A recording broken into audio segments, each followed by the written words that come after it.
Hello guys, मैं आज आया हूँ दुबई अंडरग्राउंड मेट्रो।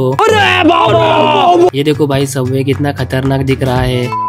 अरे नाही, थांबा थांबा, सांगतो कुठे आहे ते। पहिले तर गुड मॉर्निंग सर्वांना। मी ना आता दादर स्टेशनला आहे आणि आपल्या मुंबईमध्ये अंडरग्राउंड मेट्रोचं आत्ताच उद्घाटन झालंय। देखो सिंपल है, दादर स्टेशन से 800 मीटर वॉकिंग पे स्टेशन के एकदम नजदीक आहे। तर मी पण चाललो होतो आपल्या मुंबईची अंडरग्राउंड मेट्रो कशी आहे ते पाहायला। आणि सकाळीच मी इकडे आलतो म्हणून मार्केट पण एकदम रिकामं होतं। आणि मी ना स्टेशन पासूनच या बिल्डिंगला फॉलो करत आलतो, कारण मला माहिती होतं याच बिल्डिंगच्या जवळ कुठेतरी मेट्रो स्टेशन आहे। आणि थोडंच पुढे चालत आलो ना, मेट्रो स्टेशन भेटलं। भाई व्ह्यू देखो कैसा लग रहा है। इथून सरळ खाली गेलो, सेकंड फ्लोअरला तिकीट काउंटर होतं। मला वरळीला जायचं होतं म्हणून 20 रुपीज वन साइडचं तिकीट होतं। आणि ना तिकीट प्राइसेस पण 10 रुपीज से 50 रुपीज तक आहे। आणि खाली पोस्टच बघा ना किती मस्त फ्लॉवरिंग केलती। तर ही aqua metro line RAJVLR to Cuffe Parade पर्यंत आहे। आणि आत नेटवर्क फक्त VI सिमलाच आहे। खाली जिओ धनाधन नाही झालं, त्यामुळे तिकीट काढायला कॅश किंवा कार्ड चालू शकतं तुमचं। ही मेट्रो स्पीड एकदम फास्ट पकडते। आणि मी आता पोहोचलोय वरळीला। बाकी काही तुम्हाला माहिती बघायची असेल तर डिस्क्रिप्शन मध्ये बघा। ब्लॉग आवडलं तर फॉलो करा। धन्यवाद।